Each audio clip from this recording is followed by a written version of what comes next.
দিনের শুরুতে এই ছোট্ট ইসমে আজম আর এই দোয়া পড়ে যদি কাজ শুরু করেন আর এই আমল করতে গেলে সব কাজ সহজেই হয়ে যাবে, আপনার কোনো কাজ আটকে থাকবে না।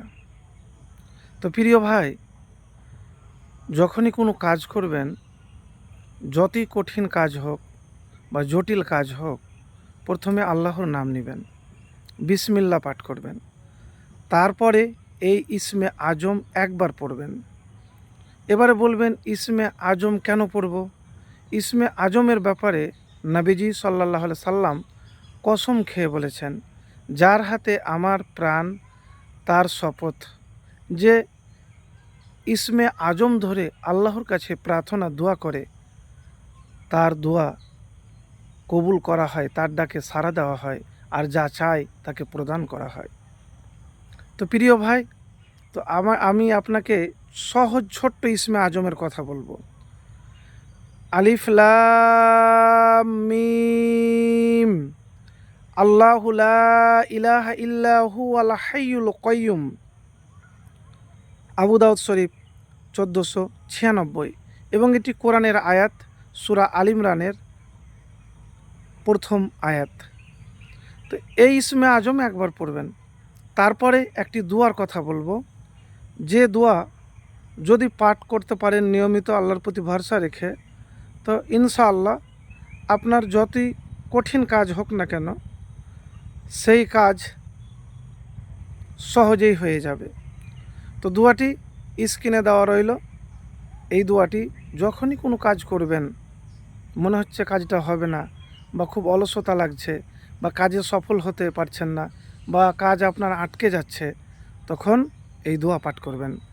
আল্লাহুম্মা লা সাহলা ইল্লা মা জাআলতাহু সাহলান ওয়া আনতা তাজআলুল হাজনা ইজা শিতা সাহলান।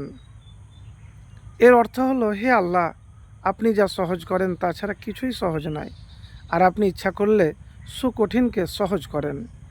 ইবনে হিব্বান 974 নম্বর হাদিস। তো প্রিয় ভাই, আমি আপনাদেরকে সহজ আমলের কথা বললাম। প্রথমে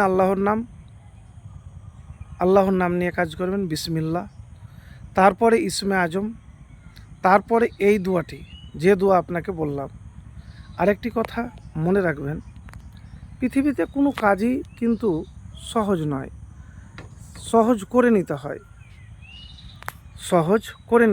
কোনো কাজই কিন্তু সহজ নয়, আপনাকে সহজ করে নিতে হবে। তো প্রিয় ভাই, এতটুকুন আপনাকে বলবো যে নিয়মিত কাজের শুরুতে, দিনের শুরুতে এই আমল করবেন। তো দোয়াটি আবারও বলছি আপনাদেরকে, আল্লাহুম্মা লা সাহলা ইল্লা মা জাআলতাহু সাহলান ওয়া আনতা তাজআলুল হাজনা ইজা শিতা সাহলান। এই দোয়াটি পাঠ করবেন। তো প্রিয় ভাই, এতটুকুন বলবো। আর দুরূদ শরীফ পাঠ করবেন। যখনই কোনো দোয়া করবেন, দুরূদ পড়তে মিস করবেন না, একবার পড়ে নেবেন।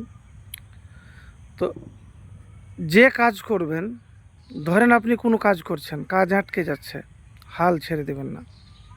হাল ছেড়ে দিলেন মানে হেরে গেলেন।